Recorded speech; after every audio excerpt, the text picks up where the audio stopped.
Me toca entonces darle una súper cordial bienvenida a todas, a todos. Muchas gracias por estar acompañándonos aquí hoy día, 26 de abril del 2024, en la Asamblea Anual de la Red de Microfinanzas de Chile, Asociación Gremial, que reúne las principales experiencias de atención a microempresas con servicios financieros y no financieros para el sector de las microempresas en Chile. En primer lugar, quisiera, por cierto, agradecer a los distintos representantes de organismos del sector público que nos acompañan. Vemos a representantes, por ejemplo, del FOSIS, que nos acompañan hoy día. Lamentablemente su director nacional se excusó que no podía venir, pero sin embargo envió un representante. Y por cierto, también saludar muy particularmente y especialmente a los representantes de las instituciones que son miembros plenos y asociados de esta asociación gremial.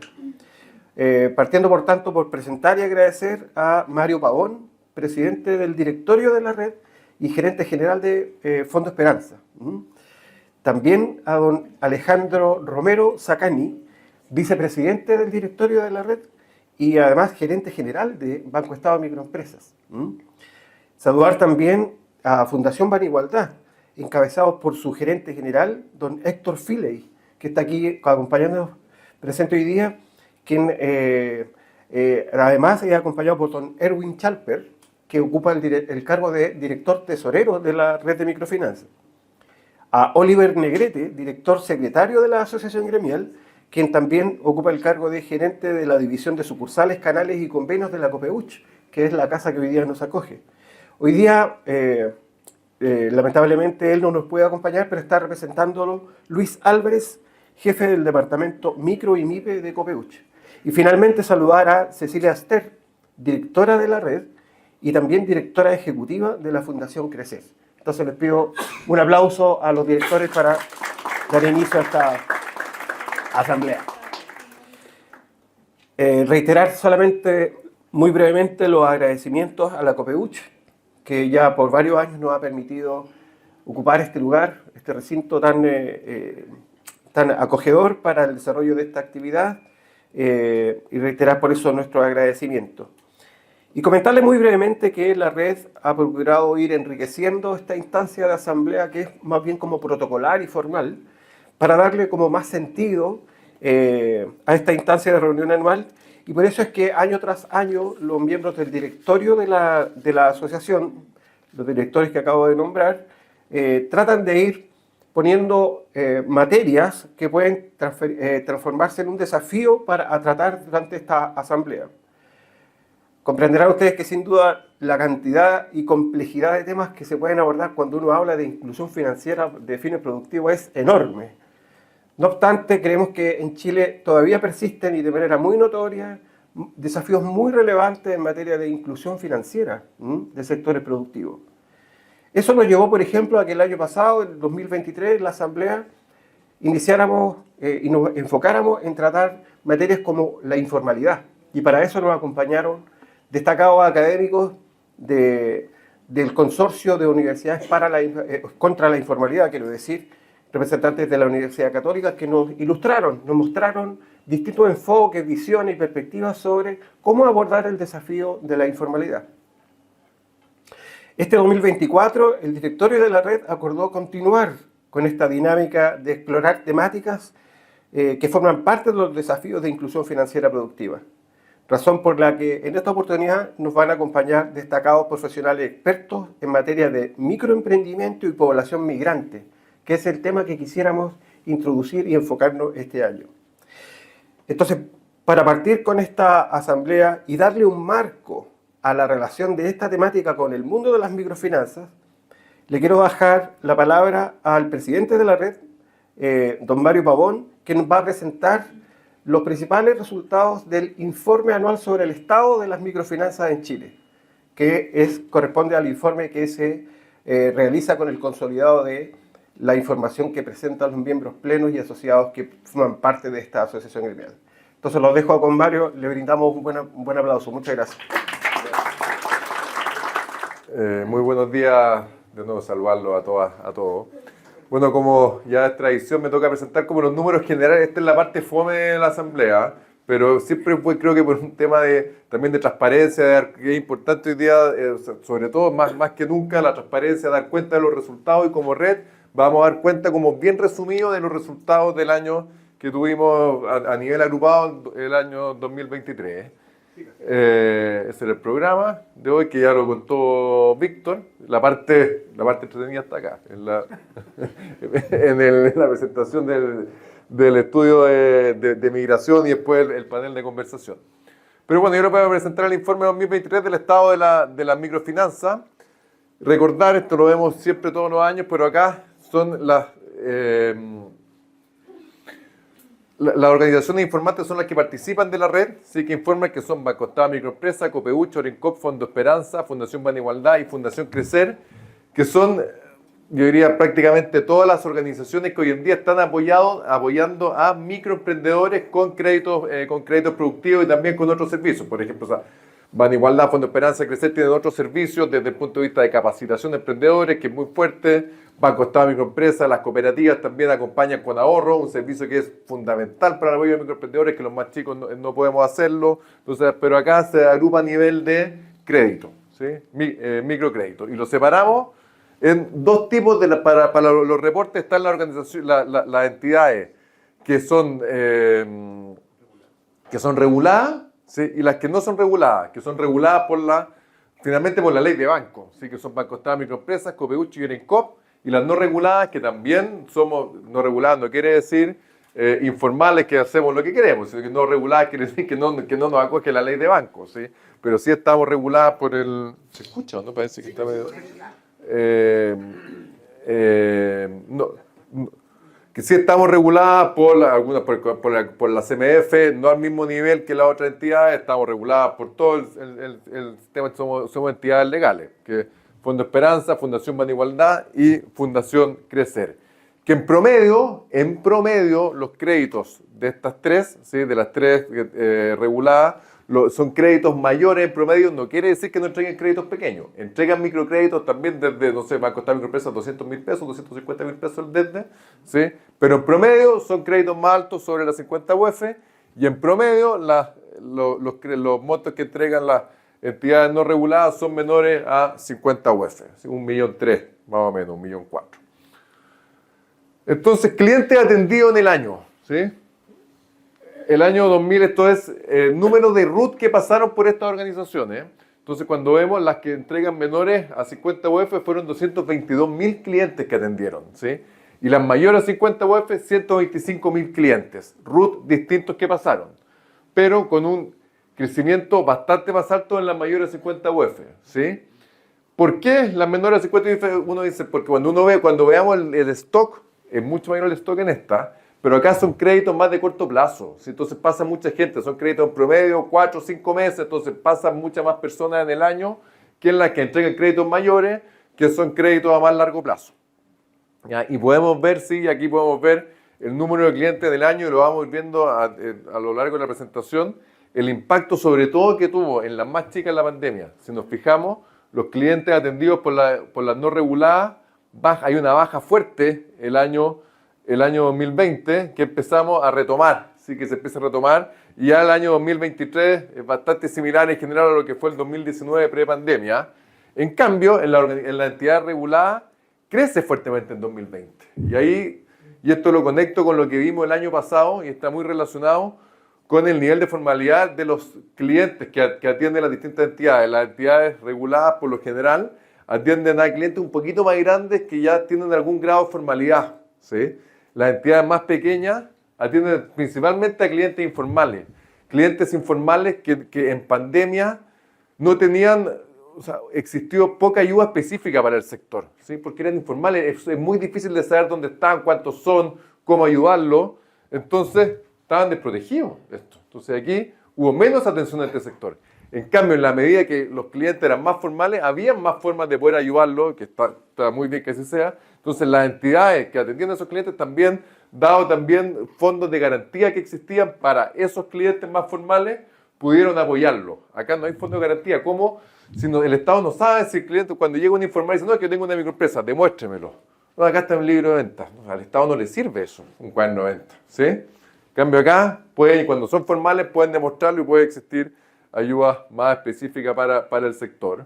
El monto anual de crédito promedio, el monto anual de crédito promedio desembolsado, si se fijan, los montos promedio desembolsados por clientes, ¿sí? En las más pequeñas es 1,3 millones, que acá pueden ser hasta 3 créditos en el año para un mismo cliente, ¿sí? Son créditos de algunos 4 meses. Y las que en la regulada, el crédito promedio desembolsado 6,8 millones.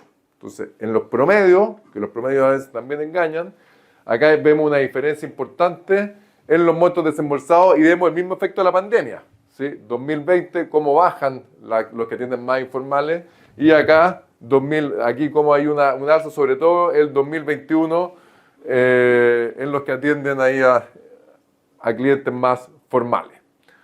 ¿Cuánto se desembolsó en el año? Y acá, las más pequeñas, 305.000 millones de pesos. ¿Sí? Ese es el monto, que no es menor. Pero cuando vemos las que atienden a clientes más grandes, si bien son menos clientes, como lo veíamos en el cuadro inicial, 850.000 millones de pesos. O sea, casi 3 veces en lo que se desembolsó en el año. ¿Ya? Con un crecimiento muy fuerte en las mayores a 50 UF, y podemos ver también el mismo efecto que teníamos en la pandemia, sobre todo en los más chicos. Miren cómo baja, ¿sí? El 2020. En cambio acá, el 2020, dada también la ayuda que existía y el apoyo a ese segmento, dado su nivel de formalización, sube fuertemente el año 2020. La buena noticia, entre comillas, es que acá podemos ver que ya las más pequeñas superaron el 2019 en monto desembolsado. El 2019 eran 265.000 millones de pesos, ¿sí? Y ya el 2022 se superó y el 2023 se superó con creces, ¿sí? Montos que acá se han podido mantener, o sea, acá hubo un salto importante en la mayor de 50 UF el 2020, y salvo el 2022 se ha logrado relativamente mantener ese nivel de apoyo hacia el segmento. Stock de clientes vigentes, 180.000 clientes vigentes el año 2023 para las no reguladas, casi 300.000 clientes para las reguladas, con un crecimiento del 7,8% en las no reguladas y prácticamente las reguladas bastante estables. Monto promedio en cartera por cliente, que es distinto al monto promedio desembolsado. Acá vemos diciembre del año, la cartera, cuánta plata está colocada en la calle, ¿sí? Y podemos ver que las menores a 50 UF, si bien el monto promedio desembolsado es 1,3 millones, como son créditos de corto plazo, ¿sí? No es lo mismo que hay en cartera cuando esa cartera, una cartera que va venciendo en el año, cuando vemos el 2023, 440.000 pesos por cliente, ¿sí? En cambio, ¿duda? ¿Pregunta? ¿No? Perdón.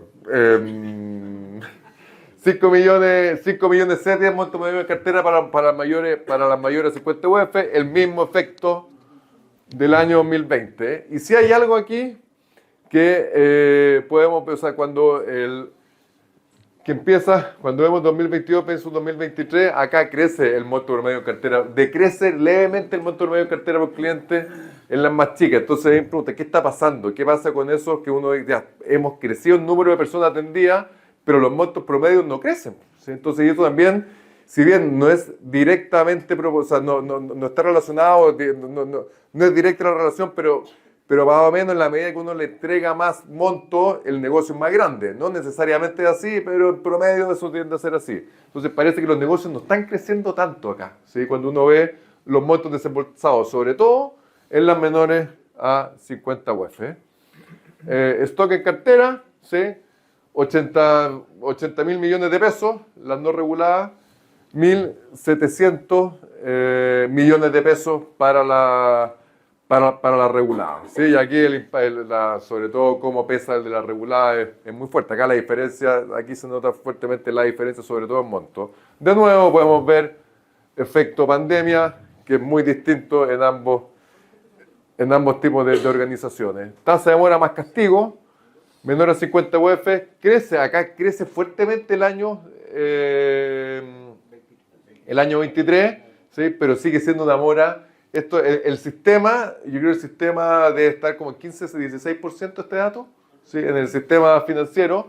Acá es bastante mejor que el sistema financiero, pero sobre todo las que atienden a clientes, las no reguladas, es bastante, o sea, 2,8% la mora más castigo y 11% en la mayor a 30 días. Esto no quiere decir, y siempre nos encanta decir, no, es que acá los clientes, sobre todo de sectores más vulnerables, son mejores pagadores que el resto. Vamos a ver que la proporción de mujeres todavía es mayor.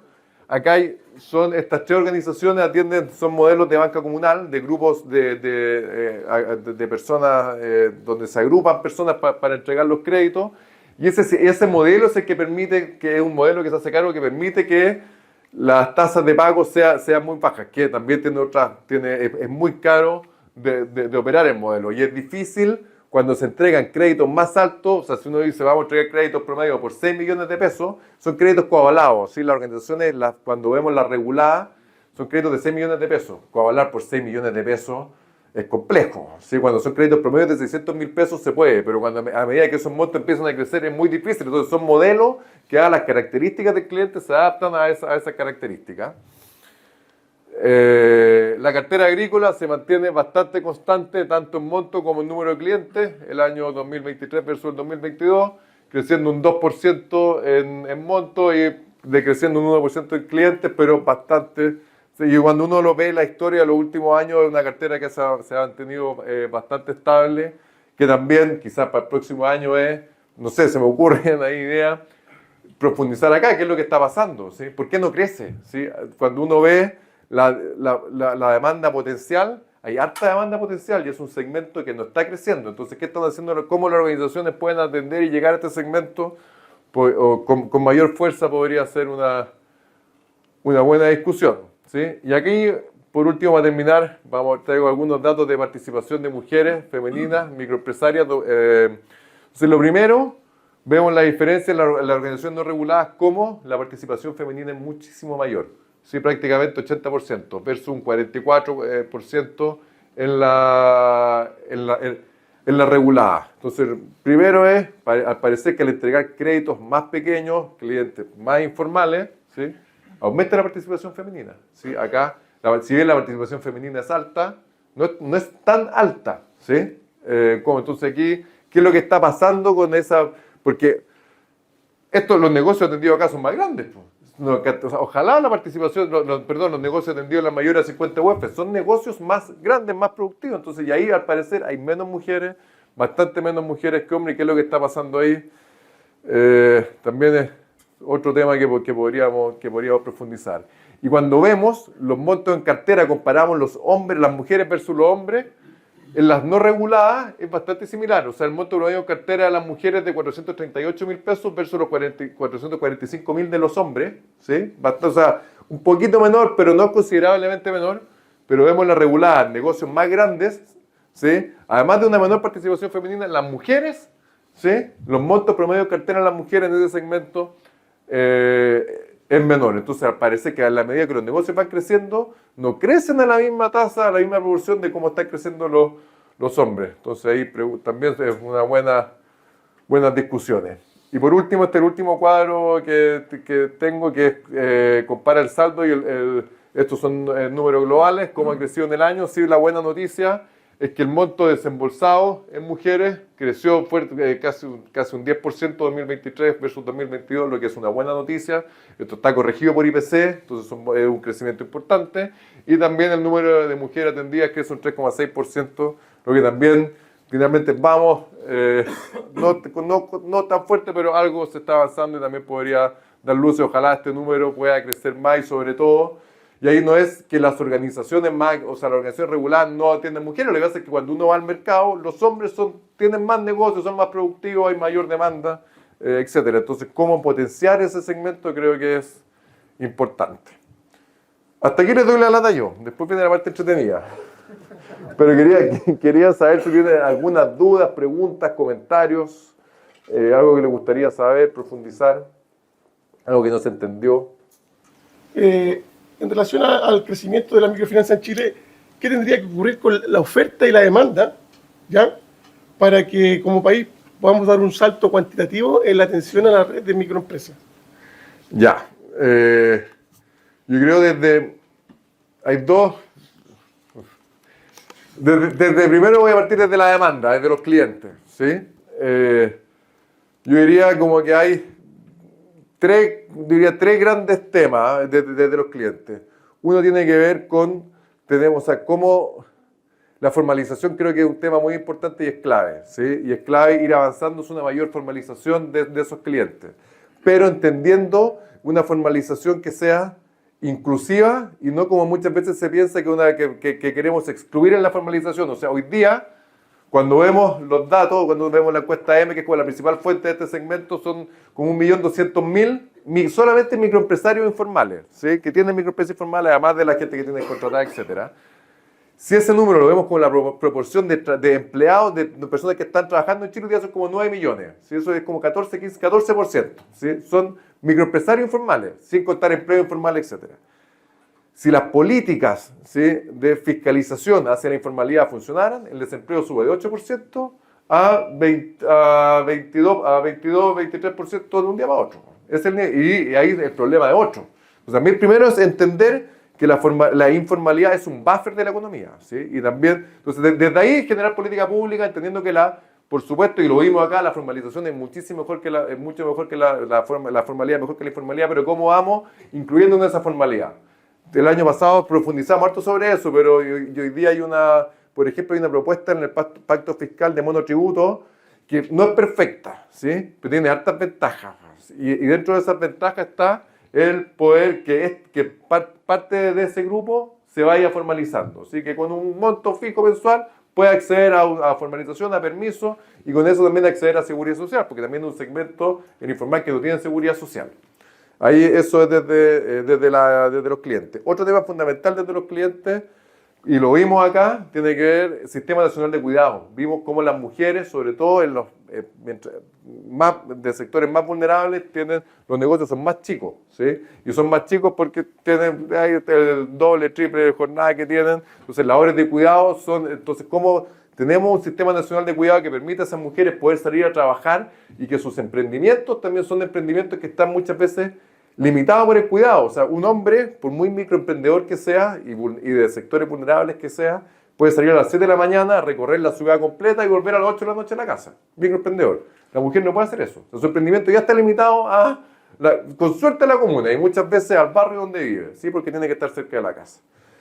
Y en tercer lugar, también políticas yo creo, generación de competencias para que los negocios sean más productivos, ¿sí? O sea, aquí es esto es como economía 1, pero es la función de productividad, capital y trabajo. Entonces, y ahí parto de la oferta después de cómo se transfiere capital, creo que es fundamental acá, ¿sí? Pero desde el punto de vista del trabajo, las competencias son fundamentales. Entonces, tener un programa nacional donde realmente, o sea, se generen competencias que podamos medir y que tengan impacto en los negocios. Eso hacia la rápida desde la demanda. Desde la oferta, o sea, yo creo que estamos en un segmento de partida, funcionamos, y esto es medio, o sea, la respuesta es parte, pero no es todo el problema, es un mercado que es regulado, donde el precio es regulado, ¿sí?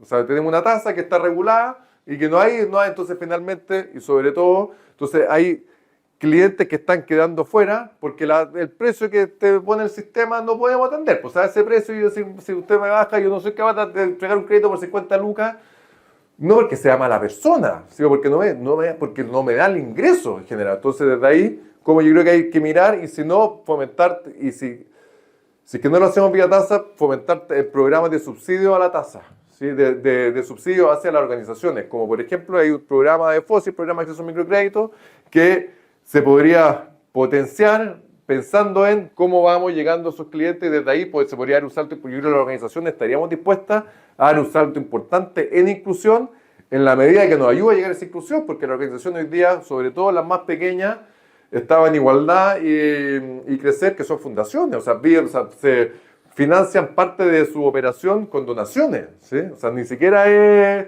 Entonces, ¿cómo hacemos vía que alguien nos ayude para poder incluir? Creo que, entonces, subsidio importante, tasa importante. Y también creo que hay una oportunidad importante desde la oferta con nuevas tecnologías y fintech.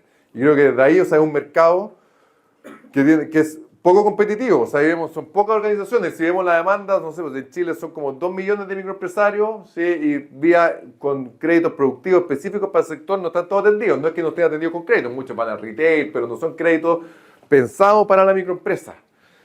Entonces creo que sí, generar competencia también ayudaría a que esa competencia, que nosotros como organización también innovemos más y nos empujemos más a hacerlo mejor. Y creo que desde si pueden ingresar fintech con bajo costo, ¿sí? Que pueden adaptarse a los precios que hoy día tenemos regulados, también podría ayudar de forma importante a generar como un ecosistema mayor de apoyo a los microemprendedores. Ya, me faltó una parte en cuando hablé sí, o sea, puedo hablar por Fondo Esperanza, quizás, perdón, porque no puedo hablar quizás después pueden complementar, pero tengo la sensación de que, por al menos, o sea, que Van Igualdad y Crecer tienen lo mismo. O sea, uno es, desde este plan de formalización, entender que hay un grupo de emprendedores que nunca se van a poder formalizar. Nunca. Y tampoco podemos excluirlo, porque son los más vulnerables y son los más chicos y tenemos que incluirlos de alguna forma en el sistema y hay que cabecear, tenemos que pensar cómo incluirlo. ¿A qué? Entonces eso es lo primero. Y lo segundo, o sea, nosotros, y tengo entendido, o sea, la otra organización también, nosotros acompañamos fuerte el programa de crédito con capacitación. Y capacitación bien completa, no solamente desde el negocio, es capacitación bien integral, pero parte de esa capacitación también tiene que ver con un plan de formalización, sin obligarlo a la formalización, porque hoy día muchos de esos emprendedores, si se formalizan, su negocio desaparece. ¿Sí? Entonces, desde ahí es importante también cómo trabajamos y también como red nosotros podemos trabajar, podemos influir en política pública para que desde la política pública se ayude a formalizarlo. Hoy día esa formalización, o sea, lo comentamos el año pasado, pero no sé si esto fue lo que dijo el director de FOSI el año pasado. ¿Quién ha llenado un formulario 29 acá?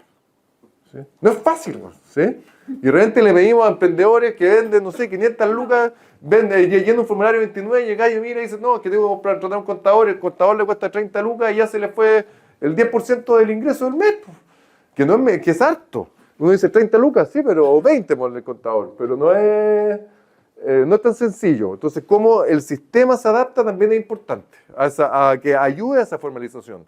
Y también los datos, y también fundamental, que los negocios vayan siendo más productivos, vayan creciendo, porque ¿qué demuestran los datos? Que en la medida que los negocios crecen, la formalización aumenta. ¿Sí? No es que el gallo sea informal porque quiere o porque no quiera pagar en general. Siempre hay gente, en todos lados hay personas que quieren, pero si es por el que quiere hacer no pagar impuestos, tenemos que cerrar empresas, tenemos que cerrar, o sea, no es... Pero finalmente veamos los buenos, pues. Y hay buenos en las grandes empresas, la mayoría son buenos, y en las microempresas también la mayoría son buenos, ¿sí? Entonces, y ahí el foco es cómo en la medida los chicos que aumentan sus ventas, se van formalizando, porque es lo que ven, o sea, un jardinero, siempre pongo el mismo ejemplo, un jardinero que hace jardín en las casas. La mayoría, no sé quién acá le da boleta al jardinero, ¿sí? No sé si alguno le da boleta, si el jardinero le da boleta, probablemente no, ¿sí? Pero ese mismo jardinero, si quiere poner una microempresa y quiere ir a hacer los jardines de una universidad o de un club deportivo, necesita formalizarse. Entonces, cuando va viendo esa posibilidad de crecer, está obligado a formalizarse. O más que obligado, entonces de ahí se va formalizando. Pero cuando son chicos, es complejo. O sea, para esa persona es complejo. Formalizarse probablemente le quite un 10% del ingreso, que son ingresos bajos. Entonces ahí yo creo que, y por eso un monotributo podría ser tiene hartas desventajas también, pero también tiene ventajas. Y una ventaja importante, o sea, si es que lo puede hacer muy simple, por un monto fijo mensual usted lo paga y con eso, y ese monto fijo debería tender también es como también un microseguro, entre comillas, porque también te da seguridad social. Entonces ese monotributo en la medida que te cuenta también te va dando seguridad social. Entonces todos los que acceden van a decir, yo voy a pagar 30 lucas mensuales, no sé el monto, dado, depende de lo que se discuta, pero también voy a ver cierta seguridad social que hoy día no tengo. Entonces, desde ahí, y ahí podríamos formalizarlo, contarlo, saber cuántos son, dónde están. Entendiendo que algunos ni siquiera van a poder pagar esos 30 lucas. Y eso que no puedan pagar las 30 lucas, no podemos excluirlo, creo yo. O sea, tenemos que ver cómo lo seguimos de alguna forma incluyendo en el sistema, no dejándolo fuera. Pero sí hay planes de formalización, o sea, hay planes y hay capacitación para ir formalizando. Pero no podemos obligarlo, es decisión del emprendedor. Reiterar el agradecimiento a Mario por presentarnos las cifras y sus comentarios sobre la realidad que nos desafía en torno a esto que preguntaba parte de la audiencia en relación a cuáles son los desafíos para expandir el alcance de las microfinanzas en Chile a la luz de los datos y la experiencia que se mantienen hasta ahora desde las instituciones que forman parte de la Asociación Gremial Red de Microfinanzas. Solo comentarles que este informe que acaba de presentar Mario va a estar disponible prontamente en los próximos días en el sitio web de la red para quien quiera explorarlo y profundizar. Quisiéramos a continuación entonces darle la palabra a una invitada, una de las invitadas expertos que nos acompañan hoy día. Se trata de María Luisa Maynó, quien nos va a presentar en algunos minutos un estudio desarrollado entre Fundación Capital y el BID y que lleva por título Financiamiento de la cartera de migrantes en Chile con lente de género, que es una investigación de mercado. Entonces, invito a María Luisa Maynó para que pueda comentarnos y contarnos de qué se trató este estudio y los principales resultados que con él se obtuvieron. Les pido un aplauso para ella, por favor. Muchas gracias. Bueno, hoy día les voy a mostrar una parte del estudio, ya que nos permite un poco como instalar el tema y la discusión para el próximo panel. Este es un estudio que realizamos desde Fundación Capital. Fundación Capital es una fundación que que nace en Colombia, dedicada a microfinanzas y que también en los últimos años ha trabajado mucho en temas de migración. Con el BID también para Fondo Esperanza, ¿ya? Entonces acá les voy a mostrar sobre todo algunos números y datos que nos permitan un poco como poner un contexto para después discutir con el resto acá de los compañeros en el panel. Un poco de contexto primero a esta mirada de este segmento, que es el segmento de la población migrante. Acá justo corregí el dato, pero esta ya la había mandado. Algunos, para entender la magnitud, ya a diciembre del 2022, no del 2020, en Chile los datos administrativos mostraban que había 1.625.000 migrantes, lo que corresponde a cerca de un 8,6% de la población, ¿ya? De este total de migrantes, que los vamos a caracterizar después, se veía que el 80% pertenece a 5 países principalmente, a Venezuela, a Perú, Colombia, Haití y también a Bolivia. El proceso de empadronamiento que se llevó hasta finales del año pasado permitió que 185.000 personas adultas se empadronaran. ¿Qué quiere decir esto? Ya de este total el 90% es de Venezuela y estas son personas que ingresaron por un paso no habilitado o que en el fondo sin el control fronterizo y que por lo tanto van a hacer su registro biométrico ya con sus huellas, etcétera, y se empadronan, ¿ya? Entonces empieza a mostrar un poquito este dato que siempre sale, que es el de la irregularidad. Y además el año 2024 se observaba que existían 145.000 niños, niñas y adolescentes con identificador provisorio escolar. ¿Qué quiere decir esto? Que son los niños, niñas y adolescentes que no tienen RUT, ¿cierto? Y que por lo tanto para ingresar al sistema de educación se les entrega este identificador provisorio escolar. Y acá un dato que me dieron acá los compañeros del panel es que el primer año en que la población migrante fue mayor el número de niños, niñas y adolescentes con identificador provisorio escolar sobre RUT, ¿ya? O sea que en el fondo ha aumentado también esta población que hoy día que ingresó de forma irregular. ¿Qué nos dicen los grandes números o como la caracterización de este segmento, de este grupo? Acá los números cambian un poquito, los datos anteriores eran datos administrativos, esto es de la última CACEN. La CACEN nos muestra, y muy similar a lo anterior, que efectivamente existe cerca de 1.600.000 migrantes en nuestro país, que se concentran principalmente, casi el 82% se concentran en 4 regiones, que es la región metropolitana, la región de Valparaíso, la región de Antofagasta y la región de Tarapacá, ¿ya? Y que esta concentración, eso sí, ha empezado a disminuir un poquito, ya hace unos años, en la última CACEN, la del 2017, había una mayor concentración en la población en la región metropolitana y en cambio ahora ha ido disminuyendo un poco y la población se ha ido moviendo más desde a otras regiones. Un tema relevante que cuando uno ve, dice, bueno, ¿cuándo en el fondo aumentamos esta población migrante? Ya, ¿cierto? Nosotros lo que vemos en el fondo y es que fue como una oleada, que muchas personas nos dimos cuenta que en el fondo fue más rápido de lo que ha pasado en otros países, ¿ya?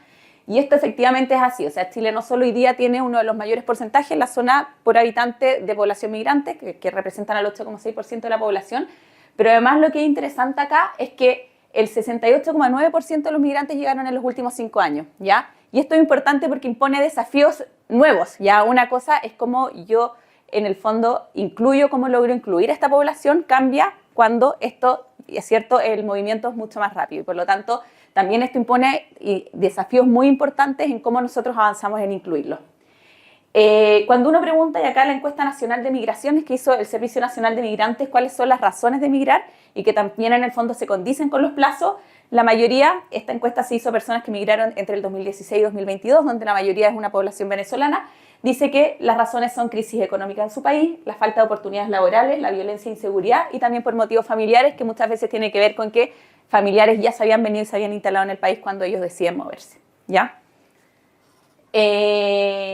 Del total de la población migrante, lo que vemos es que el 51,4% es población que viene de Venezuela y luego la sigue con un número considerablemente menor, que es Perú, Colombia, Bolivia, Haití, Ecuador, Argentina y ya el resto de la población.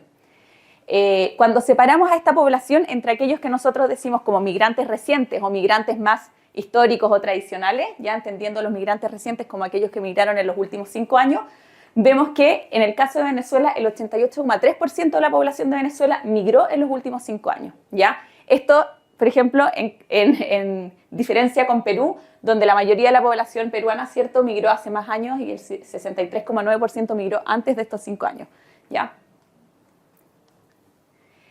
Otro tema relevante es que, a diferencia de lo que se observaba en aquellos que migraron hace más de 5 años, donde había una mayor proporción de mujeres que de hombres, había casi 52% de mujeres y 48% de hombres, hoy día esa brecha se ha acotado. Y ahí es lo que uno ve también, que hoy día en el fondo, más que quizás lo que uno observaba antes, que migraban mujeres y enviaban cierto dinero a sus familias que muchas veces estaban en otro país, hoy día son las familias enteras que se están migrando y eso también hace que se vaya acotando esta brecha de la diferencia entre mujeres y hombres y que ya es muy similar a la brecha en general de la población, la diferencia entre mujeres y hombres.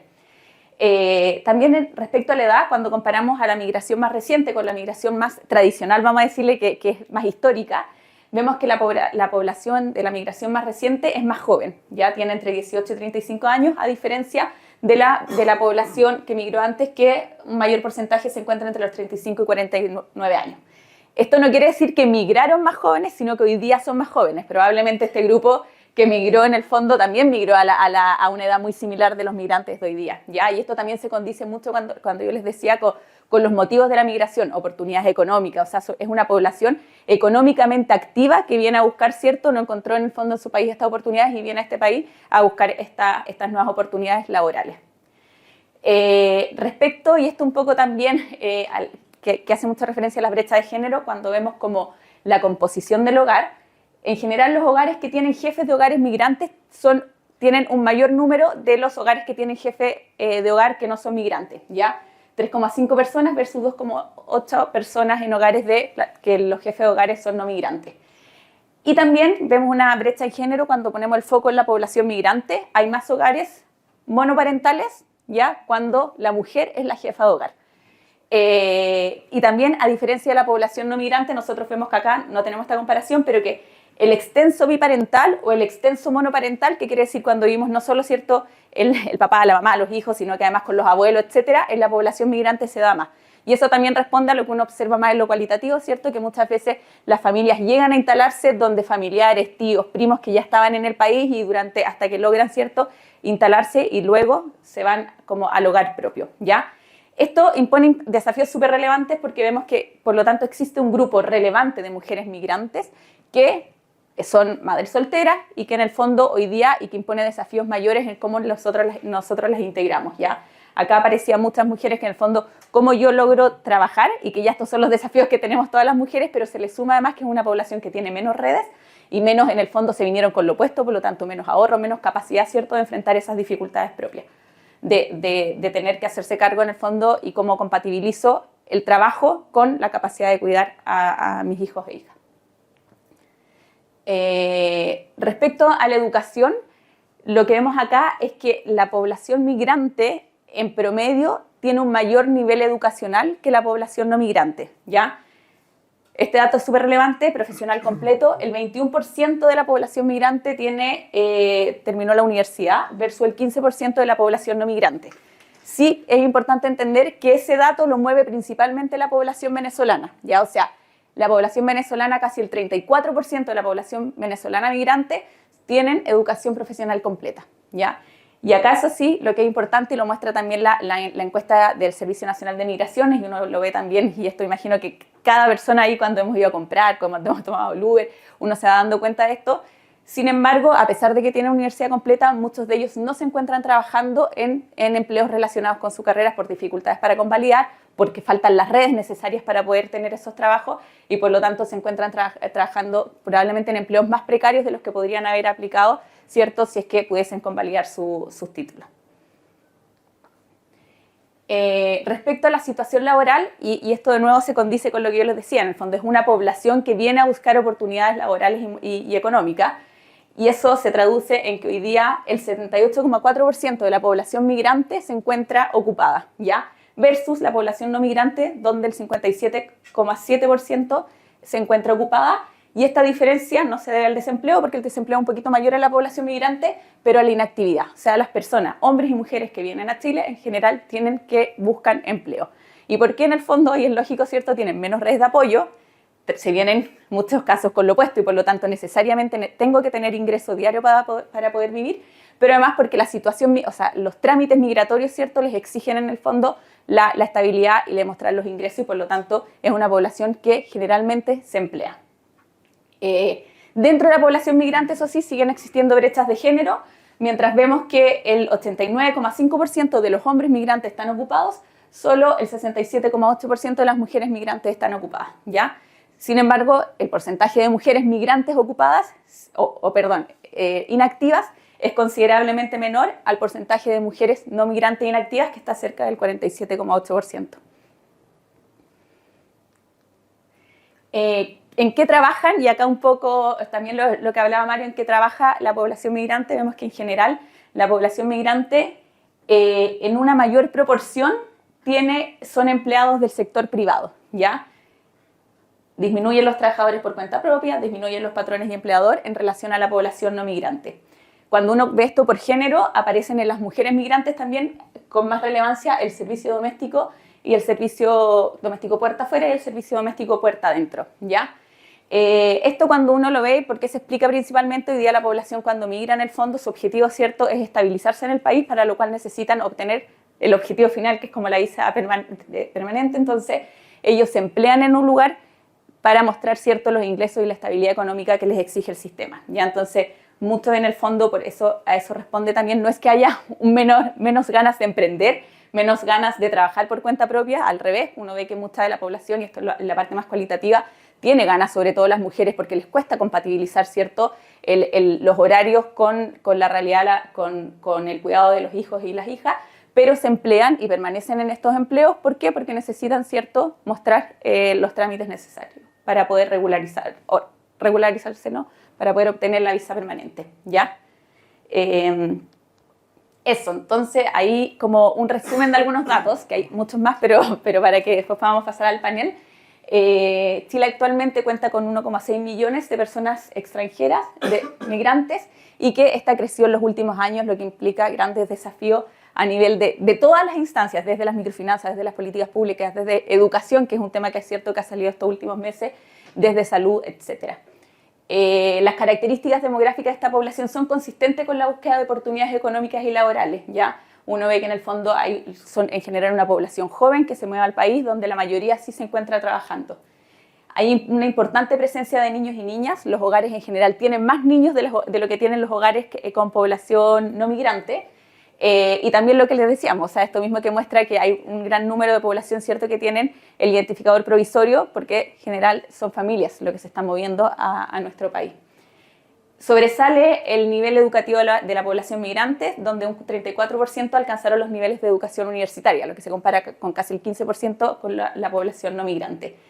De forma general, es una población que ha logrado acceder a oportunidades laborales, el 78% está trabajando, pero esto no quiere decir que sean las oportunidades laborales que quizás se condicen con lo que ellos esperaban o con los títulos o con la carrera que estudiaran. Ya mucha de esta población en el fondo se encuentra trabajando como en empleos más precarios o con peores condiciones de lo que podrían aspirar, ¿cierto?, validando o teniendo las redes necesarias para acceder a otro trabajo.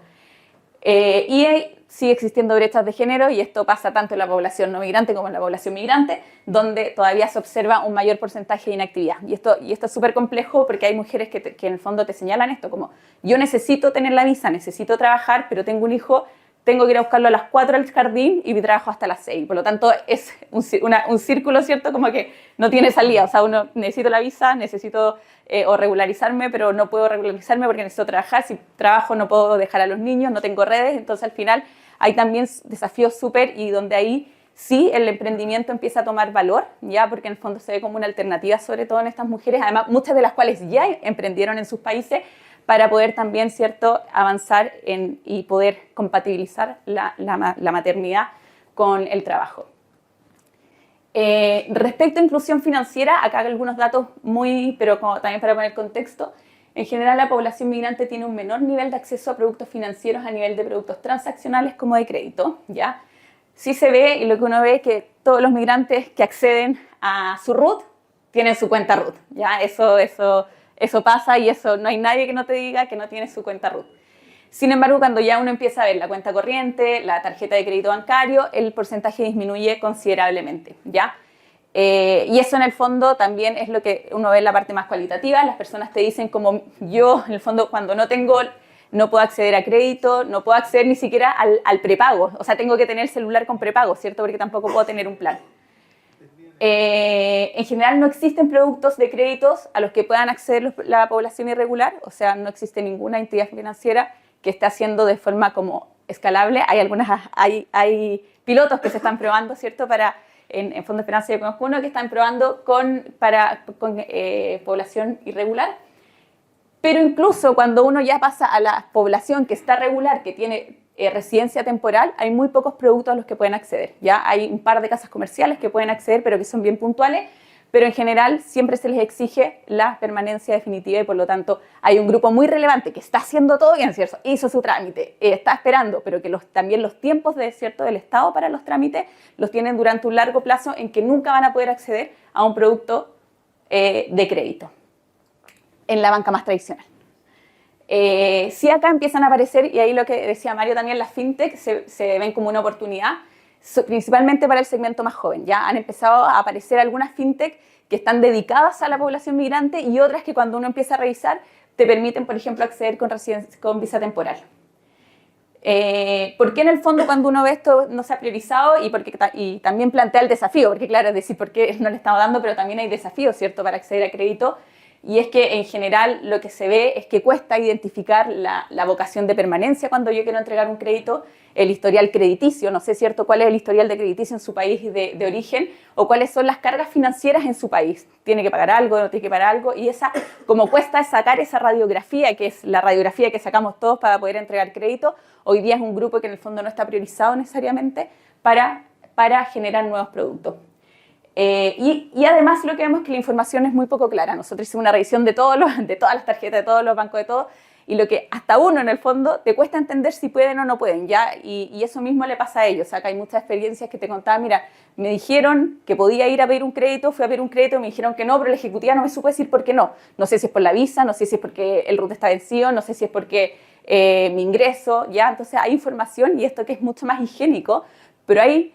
No solo está la barrera de que hay pocos productos, pero en el fondo la población cuando también trata de llegar a los productos no logra llegar porque no logra entender, ¿ya? Y porque en el fondo no ha sido un grupo priorizado y por lo tanto tampoco la información está disponible de forma sencilla para ellos.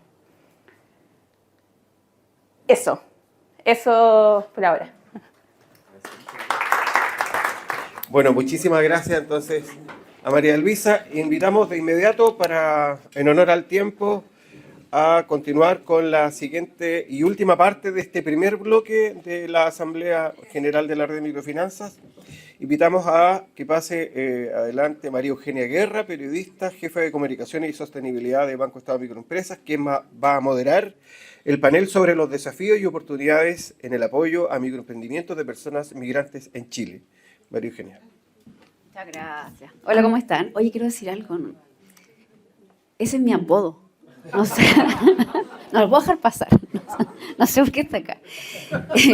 Pero bueno, si me dicen Caco, me pueden decir en instancias más personales, no tengo ningún problema. Oye, no sé cómo va a funcionar esto para sacar la silla, perfecto, pero yo mientras contarle, agradecerle, ¿no es cierto?, a María Luisa Maynó, que nos ha presentado una radiografía bastante exhaustiva de lo que es la población migrante en Chile, de cara a las microempresas, ¿no es cierto? Y además, bueno, Víctor también nos adelantó que la red en general ahora va a tomar este tema y lo va a comenzar a conversar justamente para poner en la palestra estas variables relevantes, ¿no es cierto?, de cara al microemprendimiento. Así que mientras esperamos que suba, voy a contarles quiénes nos van a acompañar en el panel del día de hoy. Nos va a acompañar justamente María Luisa, que además comentarles que es economista de la Universidad de Chile, magíster en políticas públicas también de la Universidad de Chile y de la Universidad de Rotterdam. Y ella también es quien hizo junto a investigador de la Fundación Capital y del BID este tremendo estudio. También va a estar con nosotros José Ignacio Peralta, asistente senior de medios de vida e integración de ACNUR. Voy a decir que no voy a decir qué significa esa sigla para darte justamente, como lo conversamos en el café, a ti para que cuentes qué significa esta tremenda agencia, ¿no es cierto? Y también vamos a estar con José Tomás Vicuña, quien es socio consultor, ¿no es cierto?, de Nómade, que es ingeniero civil de la Universidad Católica de Chile, tiene 10 años más, ¿no es cierto?, de experiencia trabajando con migrantes del sector público y privado. También fue director del servicio migrante, jesuita migrante, y también participó como asesor del Gabinete del Ministerio de Desarrollo Social y Familia en la elaboración de la Política Nacional de Migraciones y su plan de acción. Tremendos panelistas tenemos el día de hoy, ¿ya? Así que los vamos a invitar a pasar, vamos a correr un poquito las sillas adelante, ¿se me ayudan? Quisiéramos partir con José Ignacio, en tu rol de... que tú ahora vas a señalar, ¿no?, pero que tiene que ver con el mundo de las Naciones Unidas. Nos dimos cuenta, lo podemos ver en las noticias, es parte de lo que vimos en el día a día y además, ¿no es cierto?, de lo que nos contó María Luisa, que las migraciones y estos procesos se están viviendo hace muchísimo tiempo, probablemente este último momento de manera más profunda, ¿no es cierto?, hacia Chile, los procesos de migración. Desde esa lógica y desde lo que es tu experiencia, ¿cómo evalúas constructivamente en este caso las reacciones, ¿no es cierto?, que han tenido las instituciones de microcrédito, sean más bancarias, más tradicionales o quizás desde otro formato, respecto a poder resolver estas dificultades que justamente nos planteaba María Luisa de cara a la irregularidad, por ejemplo, evidente que tienen los migrantes en Chile. Hola, bueno, buenos días todavía, ¿no es cierto? No sé. Sí. Estamos a punto de ya hacer... Buenas tardes, mi nombre es José Ignacio, vengo en representación de la Agencia de Naciones Unidas para los Refugiados. Muchas gracias por no hacer el spoiler. Y básicamente contarles a grandes rasgos lo que hace nuestra agencia. Somos un organismo internacional que su foco es salvaguardar la vida y los derechos de las personas que han sido desplazadas por la fuerza a nivel global. Estamos presentes en 135 países del mundo y somos una agencia que tiene más de 70 años de trayectoria. Un dato para la causa es que en estos momentos en el mundo hay más de 108 millones de personas desplazadas por la fuerza, es decir, que han tenido que salir huyendo de sus hogares producto de conflictos bélicos o violencia generalizada. Y en particular en Chile la agencia tiene un foco en el área de integración socioeconómica, que es justamente el área donde yo me desempeño, específicamente en la unidad de soluciones duraderas, donde nosotros desplegamos distintas iniciativas a nivel nacional para apoyar especialmente a emprendedoras de diversas nacionalidades, refugiadas e inmigrantes. Y justamente fue en estas conversaciones donde descubrimos que el ACNUR estaba teniendo una oferta paralela al sistema público, haciendo lo típico en temas de capacitación, una formación virtual, más la entrega de un capital inicial para la compra de equipamiento, herramientas. Pero descubrimos que eran iniciativas que estaban funcionando de forma súper segmentada y aislada. Entonces no tenían sostenibilidad. Entonces después hicimos otro esfuerzo y intentábamos dejar conectadas a las participantes de estos proyectos con organismos públicos, con FOSIC, con CERCOTEC, con las unidades de fomento productivo local, a nivel más territorial. Pero también nos faltaba otra parte, porque ahí son postulaciones, ¿no es cierto? Las personas dependen de los cupos que tengan esas instituciones para poder brindar apoyo y no siempre cumplían con los requisitos. Bien decía María Luisa que hay un número importante de personas que están en situación irregular en el país, que serían los más vulnerables entre los vulnerables, como bien decía Mario, que son las personas que están más excluidas. Ese es un grupo importante para nosotros, porque tienen que tener algún tipo de apoyo. Y en las conversaciones con ella y con otras instituciones descubrimos que necesitamos un servicio microfinanciero integral que permitiese a las personas acceder a microcréditos que les permitieran tener regularmente acceso a a fondos, más un sistema de capacitación, y fue así donde llegamos al querido y famosísimo Fondo Esperanza. Y debo confesar algo, ¿ah? Nosotros, ¿cuánto rato tengo para contar la historia? Mira, ¿cuánto tenemos? Ah, no, entonces vamos a ser cortas. Pololeamos con, la vamos a hacer cortita. Pololeamos con Fondo Esperanza, porque empezamos a hacer acciones súper disruptivas, como la entrega de tablet a bancos que tenían una alta composición de personas migrantes, sobre todo en Talca, 2 grupos. Realizamos intercambios de experiencias, las personas de Fondo Esperanza se sumaban a los programas nuestros y también nosotros empezamos a derivar de los programas financiados por ACNUR a Fondo Esperanza para que se formaran bancas comunales. Y yo creo que ese ya fue como el noviazgo. Y en estos momentos también, como también adelantaba María Luisa, estamos intentando hacer distintos pilotos para que Fondo Esperanza considere y se consolide en las poblaciones migrantes o en movilidad humana como parte de sus acciones. Y ahí también las buenas noticias son que sí estamos avanzando. Vamos a hacer una entrega masiva de puntos de venta a nivel nacional, tanto para personas migrantes como refugiadas y de las comunidades de acogida. Y también estamos apoyando la actualización de algunos módulos en su plataforma de autoaprendizaje que tienen que ver más con temas de interculturalidad, diversidad, acceso a derechos. Entonces, es una alianza muy bonita, así que agradecer a Mario, a Karina y a todo su equipo por todo lo que hemos avanzado en estos tiempos. Allá. Muchas gracias, José Ignacio. Bueno, aquí José Ignacio plantea un tema bien relevante, ¿no? Que es cómo, de alguna forma, en este caso organizaciones como las que trabaja, van también haciendo nexo con instituciones bancarias o con instituciones de microcrédito un poco más formales para justamente, desde una manera integral, poder apoyar a estos migrantes, ¿no es cierto?, para que puedan acceder un poco más formalmente a otro tipo de oportunidades. Y desde esa lógica me voy a pasar de José Ignacio a José Tomás. José Tomás, desde tu experiencia, y justamente viendo lo que se plantea en el estudio, ¿qué herramientas quizás debiesen ofrecer las instituciones públicas, privadas, financieras, por cierto, de distinto tipo, ¿no? Quizás más tradicional o en menor escala, para poder justamente acceder a microcrédito o acceso a operaciones de microemprendimiento, como plantea María Luisa, para que esto sí sea efectivamente una opción de crecer, de desarrollarse de distintas maneras? Gracias. A mí me dicen Chumi, así que Caco me dice Chumi nomás. Todos me conocen como Chumi. Gracias por la invitación, gracias por el seminario. Creo que son muy buenos ir ampliando los temas. Más que cambiar herramientas, yo creo que hay que cambiar paradigmas. Yo no sé si conocen a Carlos Barra. ¿Saben quién es Carlos Barra? Carlos Barra es el alcalde de Pucón, que en 2013 dijo, aquí no vamos a hacer bolsas plásticas.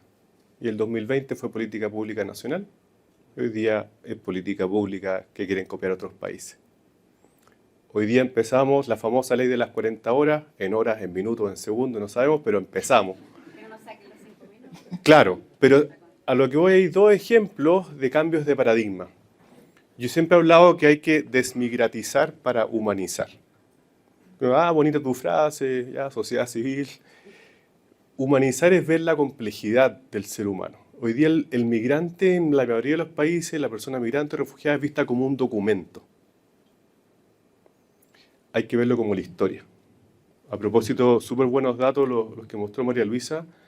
Si yo les comento que hay un segmento de 1 millón de personas trabajando, con un 75% de ocupación laboral, con 13,1 años de estudio, que los últimos 5 años las remesas, el ticket promedio ha sido de $217. 400.000 tienen estudios superiores. Los ingresos por hogar son mayores que los ingresos por hogar de la población chilena. Te dicen, ¿dónde está ese mercado? Son migrantes, son refugiados, son datos. Y en ese cambio de paradigma, el cambio de cultura viene, yo creo, que saliendo de los círculos. O sea, yo de finanzas no sé nada.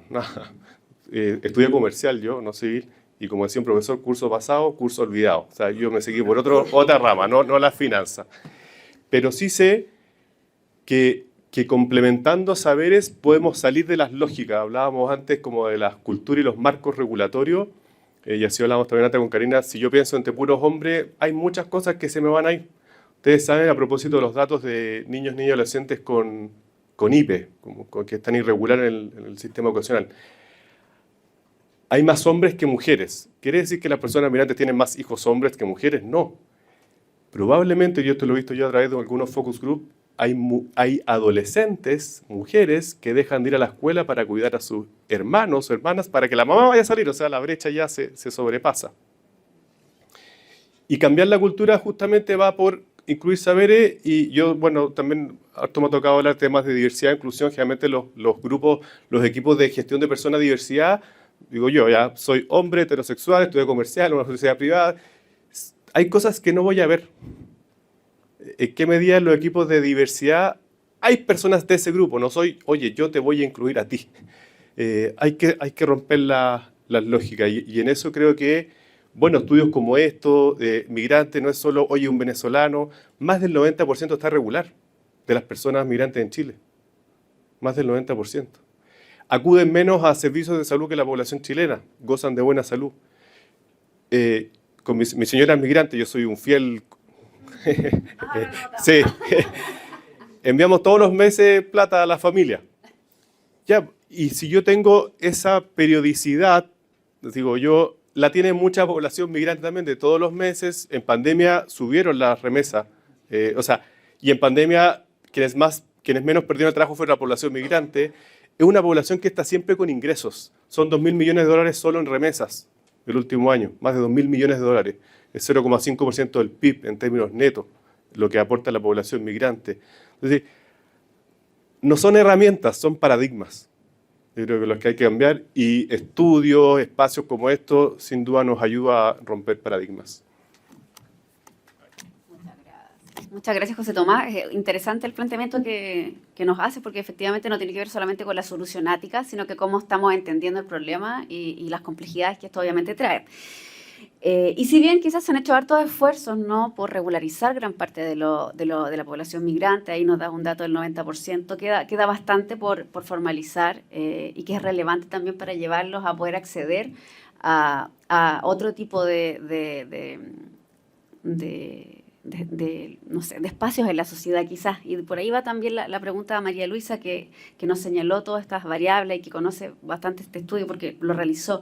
¿Se te ocurre alguna fórmula, entendiendo, ¿no?, quizás los canales más formales que hoy día existen, de que las empresas o instituciones bancarias, sean más tradicionales o no, pudiesen ofrecer tipos de productos o tipos de soluciones a esta población que sin duda, como lo planteaba José Tomás, son un desafío importante, porque además son también personas que hoy día están produciendo, están siendo productivas en el país? Gracias, sí.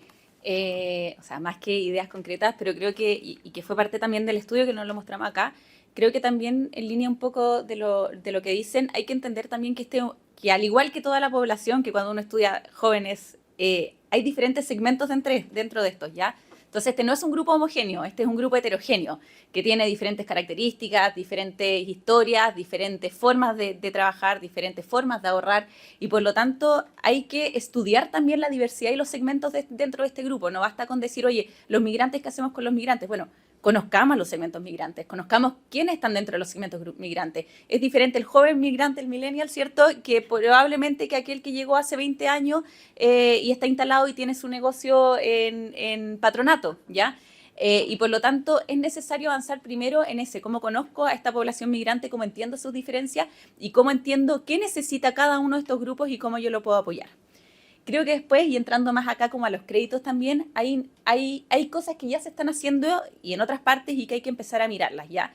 En el fondo tenemos un grupo que no tiene historial crediticio, ¿ya? Y esa es la realidad de este grupo. No le podemos pedir que traiga el historial desde Venezuela.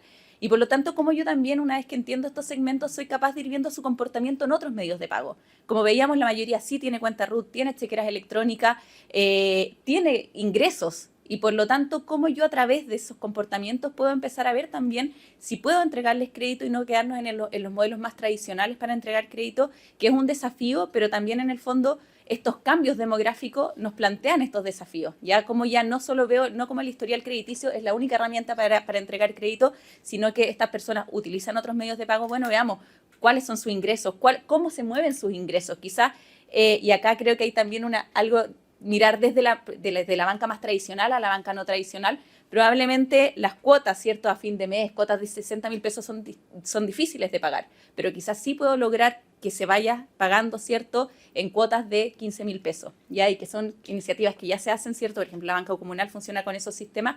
Entonces, creo que en primero tenemos que segmentar, entender cuáles son estos segmentos. Tenemos que salir un poco de lo que ya estamos acostumbrados, porque es una población que trae ciertas diferencias, que no tienen historial crediticio, y por lo tanto necesitamos empezar a ver cómo podemos nosotros conocer este segmento. Hay cosas que la banca más tradicional tiene que ver de la banca, de la banca no tradicional, que es quizás, y esto es para los migrantes, pero también no para los no migrantes. Hoy día no todos los ingresos son de a fin de mes y por lo tanto no todos tenemos la capacidad de a fin de mes empezar a pagar las cuotas. Quizás nos ayuda a tener, ¿cierto?, que yo voy pagando las cuotas entre medio, porque con eso me entrega la seguridad y también puedo disminuir incluso el no pago. Y lo último, y dos cosas más, creo que también se pueden crear fondos de riesgo, ya ahí en el fondo, acá hay que pilotear, son segmentos que no conocemos y por lo tanto hay que crear pilotos. Creo que hay formas, ¿cierto?, en que la banca vaya destinando fondos de riesgo para probar, segmentar, pero siempre con la idea de escalar, ya eso es súper importante, como que los pilotos también tienen que ser súper aplicados en que mi objetivo final es probar para aprender y escalar esto, porque en el fondo es una población grande, tenemos 1,5 millones y por lo tanto tenemos que todo pensarlo en escalarlo. Y que ahí también, como otras instituciones, también podemos apoyar a las no formales, a las fundaciones, sobre todo, que es difícil decir, vamos a tener un fondo de riesgo, ahí cómo ACNUR puede apoyar, cómo los subsidios FOSI podrían tener un foco más en población migrante, etcétera. O sea, creo que hay varios desafíos también y que se pueden ir apoyando para ir probando y luego escalando. Y lo último, y que esto corre para todo, que creo que hay que empezar a avanzar también en modelos que sean eficientes, ya desde el proceso de la cobranza, y ahí la digitalización nos ayuda mucho ya a disminuir los costos, y también en la educación financiera, ¿ya? Y acá otro dato que no está acá, pero en general la población migrante no solo tiene un mayor nivel educacional, pero también muchos de ellos ya tuvieron experiencias previas con sistemas de pago, o sea, muchos de ellos ya tuvieron créditos, ¿ya? Y por lo tanto también esta educación financiera tiene que partir desde ahí, desde esas diferencias. ¿Cómo yo ahora no le voy a enseñar qué es el crédito? ¿Cómo le voy a enseñar cuál es la mejor tasa que debe elegir? ¿Cuál es el mejor momento para endeudarse? ¿Cuáles son los mejores productos según las necesidades que tengan? ¿Ya? Entonces, igual la educación financiera acá tiene que entender de nuevo este segmento y apuntar muy a las necesidades reales, entendiendo que es una población que ya la base la tiene, pero que tiene otras necesidades. Muchas gracias, María Luisa. Vamos a tomar una licencia acá porque se me adelantaron con harta la pregunta que tenía porque ya tiraron muchas ideas. Pero un poco tomando lo que comentan todos, ¿no es cierto?, que tiene que ver con cómo llevamos a un segmento, ¿no es cierto?, y lo conectamos con otro, cómo también cambiamos de ver la forma de ver las cosas, tomando paradigmas que tenemos y quizás mirarlo y que ya no son. Y desde las soluciones que plantea María Luisa, que también propone no conocer estos segmentos, yo solo en cortito contar que hace 27 años nació Banco Estado de Microempresas y justamente hace eso. Hace eso, obviamente quizás con otro público, ¿no? Pero conoce un segmento que no existía. Entonces, cuando María Luisa habla, por ejemplo, de créditos que a lo mejor las personas no pueden pagar 60.000 pesos y sí lo pueden hacer a 15, es un poco el modelo que tiene Microempresa en Banco Estado para los microempresarios. Porque justamente nuestros créditos, por ejemplo, que son para comerciantes, tienen otra forma de pago que los que son para segmentos agrícolas, porque el segmento agrícola recoge que justamente la cadena productiva es distinta, entonces ellos pagan según su cosecha, su siembra, etcétera. Entonces me parece muy interesante cómo volver a mirar que quizás esto lo hemos hecho en algún momento para otro tipo de cosas en el microemprendimiento y hoy día lo podemos mirar de nuevo, pero de cara quizás a otro paradigma. En ese tiempo era el paradigma de que los microemprendedores o microemprendedoras no eran buenos pagadores. Se derriba ese paradigma. Quizás hoy día el paradigma tiene que ver con cómo incluimos a gente diversa también en esto, ¿no? Para ir cerrando voy a unir me van a permitir la flexibilidad, pero voy a unir dos preguntas en una para poder cerrar. Y una es, si es que hay alguna otra idea también desde ustedes, de su experiencia y conocimiento. Sabemos que el sistema financiero desde las distintas instituciones evidentemente tiene regulaciones que cumplir, también así lo señala Mario, ¿verdad? Pero si hubiese alguna idea que se les ocurra a ustedes, quizás alguna barrera que se pudiese mirar para mitigarla, para poder permitir que todas estas personas también ingresen a un sistema mucho más formal. Y en esa misma lógica, entendiendo que acá también tenemos los representantes de las instituciones financieras de microcréditos más relevantes hoy día en Chile, también cuáles creen que pudiesen ser los desafíos que estos líderes y liderazas que tenemos acá debiesen estar también mirando. Voy a partir por María Luisa. Gracias. Sí, Ya han dicho varias de las cosas, así que quizás voy a ir a un tema bien puntual que salió cuando estábamos haciendo el estudio y que se condice mucho con lo que muestra Mario, ¿cierto? En general, las instituciones menos tradicionales, ¿cierto?, entregan créditos más pequeñitos, pero muchas personas luego necesitan créditos más altos y necesitan muchas veces aspirar, ¿cierto?, a las instituciones más formales. Y ahí hay una brecha que siempre se encuentran, que es lo mismo que yo les decía, el historial crediticio, ¿ya? Yo necesito generar el historial crediticio, he pagado, he sido súper regular, estoy en mi banca comunal, pago, ¿y cómo lo puedo llevar en el fondo? Porque no existe, ¿ya?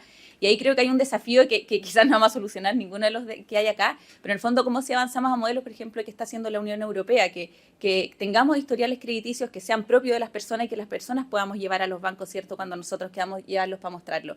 Y que por lo tanto esa persona que, como decía Mario, necesita hacer el salto, yo tuve mi grupo, tuve mi inversión, pero luego necesito pasar, no sé, a Banco Estado Microempresa para tener el crédito más alto, yo pueda llevar y mostrarlo esta historia que yo tuve, que pagué y en el fondo que muestra también mi comportamiento. Entonces yo creo que hay algo súper concreto, pero creo que hay un tema con el historial crediticio y que se valora mucho y que la gente sabe que existe, ¿ya? Y es una aspiración, en el fondo, de muchos que no pueden acceder todavía a la banca más formal, de cómo soy capaz de demostrar que en realidad soy un súper buen pagador. Entonces creo que ese es un tema clave.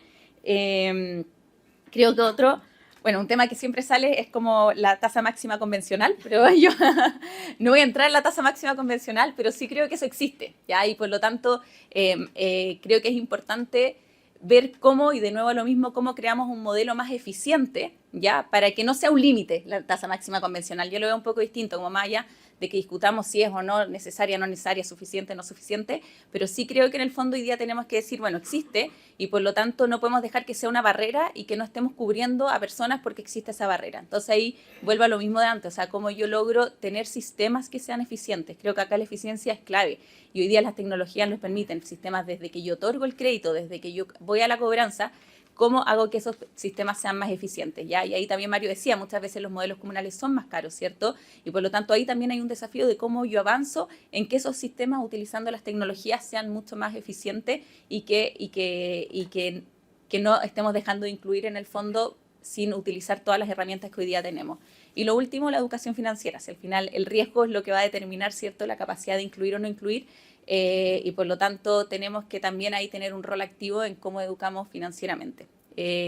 Eso, yo creo que es un poco... y bueno, el último, y tomando lo que decía acá también, que hay que entender además acá, y a mí eso es lo que me gusta de este espacio y que se haya puesto este tema, que esto tampoco es, por decirlo, beneficencia. Acá hay un mercado y hay un mercado que es atractivo, ¿ya? Y por lo tanto, ese mercado que es atractivo lo tenemos que empezar a ver como tal, como un mercado que es de interés y que en el fondo... Quizás si nos quedamos como en no cambiar los paradigmas o los prejuicios, no lo vamos a ver porque existe demasiado mito, ¿cierto? La mayoría están regularizados. Tenemos más empleo que el que tenemos en la población no migrante. Y por lo tanto también acá hay una oportunidad y creo que desde las microfinanzas encuentro relevante que estén tomando este desafío, que yo creo que incluso para las no microfinanzas es relevante y no han logrado verlo ya. Acá hay un mercado potencial y un mercado que va a ir en crecimiento. Así que yo también creo que más instancias como esta discusión de preguntarse también son claves. Bueno, como usted señalaba, las barreras, yo siento que lo que podríamos transmitir a las personas de las instituciones de microfinanzas que nos acompañan hoy es también ver las oportunidades. Hemos hablado del potencial mercado que hay ahí. El 11% de la fuerza de trabajo en Chile en estos momentos son personas migrantes y refugiadas. Estamos hablando de 1.100.000 personas, de los cuales cerca del 85% se encuentran empleados y la informalidad llega al 31,1%, que es menor a la tasa de informalidad de la población connacional. Entonces, tenemos un potencial mercado y ahí es donde hay una brecha muy interesante que siento ha sido poco explorada tanto por las entidades bancarias tradicionales como las no tradicionales, que son que solamente el 20% tiene acceso a una cuenta corriente, siendo que hay un porcentaje importante, cerca de 500.000 personas adicionales que están empleadas, que probablemente tienen trayectoria laboral, tienen contrato de trabajo y pueden demostrar antigüedad laboral. Entonces también quizás llamar a los bancos a aumentar sus carteras de clientes en esas personas que están trabajando. Otro elemento que nosotros destacamos frecuentemente es, y quizás también algunos podría tener un rol un poco más activo, que es como traer las buenas prácticas al país. Todos los países tienen sus propias regulaciones, su propia naturaleza. Perú tiene un sistema microfinanciero muy robusto, muy extendido por todo el país.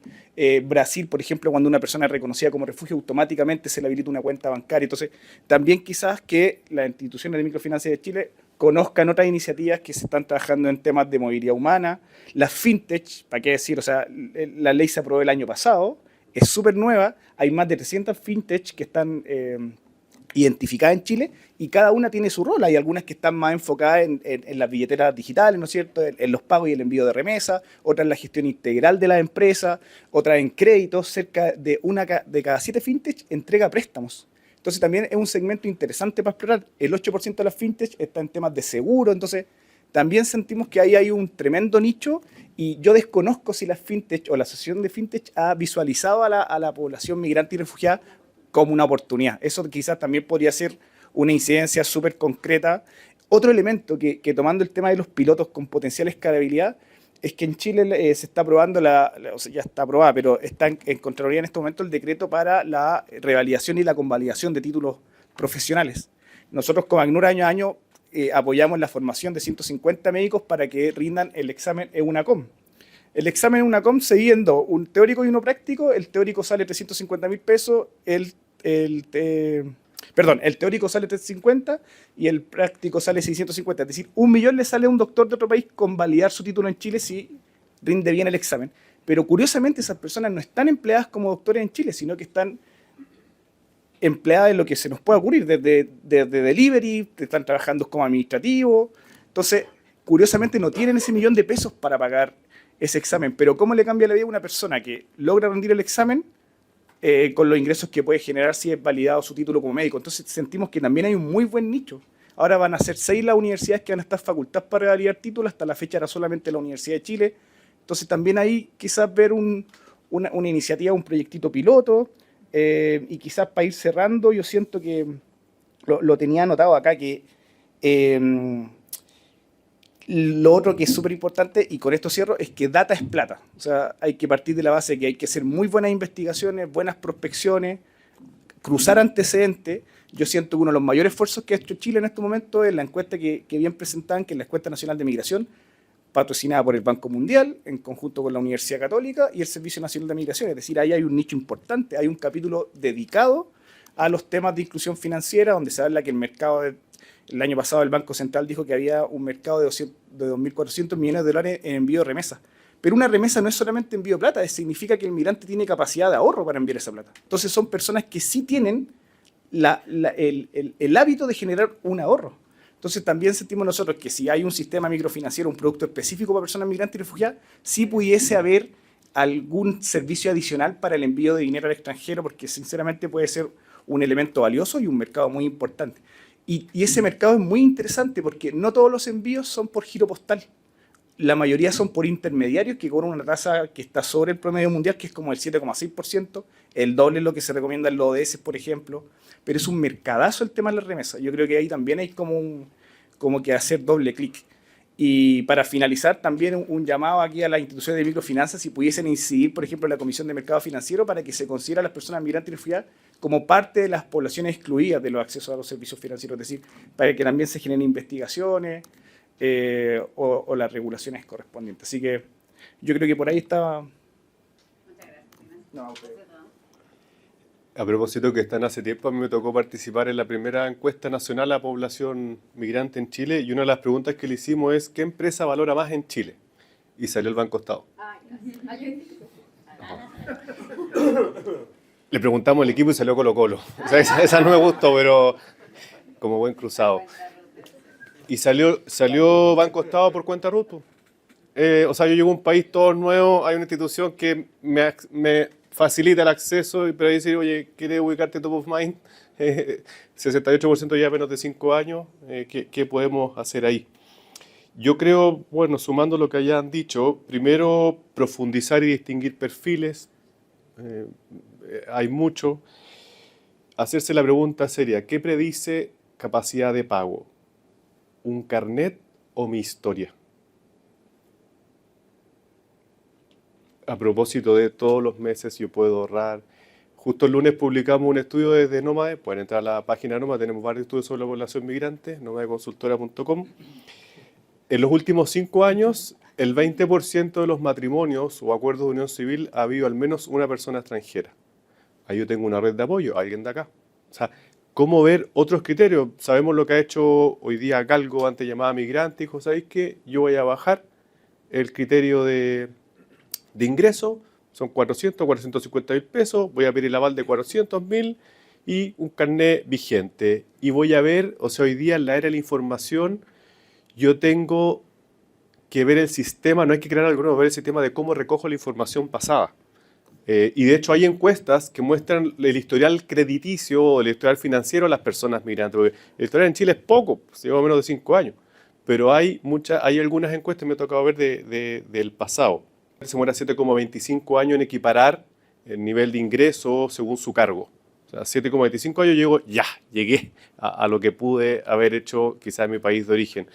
Acá también, pues hay un historial ahí, entonces vuelvo al inicio, así como que hay que desmigratizar para humanizar, ver la complejidad de la historia, desmigratizar para bancarizar. Oye, vamos a agradecer a María Luisa, a José Ignacio, a José Tomás. Tiraron frases para el bronce, básicamente. Está increíble. Pero yo noté algo que me parece que humildemente puede ser quizás un resumen de las cosas que se señalaron. Este es un tema profundo, complejo, ¿no es cierto? Y que nos pone muy contentos a todos que como red también se hagan cargo de poder seguir conversándolo. Pero explorar, conocer, trabajar en red, ver estos nuevos mercados potenciales, abrirse a nuevos paradigmas. Esto también puede ser una muy buena forma de mejorar finalmente la productividad de nuestro país. Yo creo que quizás esa es la mirada que acá nuestros panelistas del estudio también quiere poner. Así que agradecerle, muchas gracias por su tiempo, por sus palabras, por el estudio, María Luisa, a todos también por la atención. Y me indican que vamos a tener un... ¿verdad? Se me había olvidado. Tenemos un regalito ahí desde la red para cada uno de los panelistas por habernos acompañado. Así que, María Luisa, con mucho cariño, muchas gracias. Acá tenemos también, muchas gracias. Gracias. Muchas gracias, Chumi. Lo dice Caco. No se nota lo que es, tapen eso, porque va a salir ahí, no estamos pagando auspicio. Oye, me dice Víctor que va a haber un cafecito afuera, ¿no? Un café, a la vuelta un coffee ahí, para que podamos salir y conversar, y después la segunda parte de la asamblea la siguen los socios. Así que muchas gracias por la atención y Víctor. Sí, fotografía oficial, súper.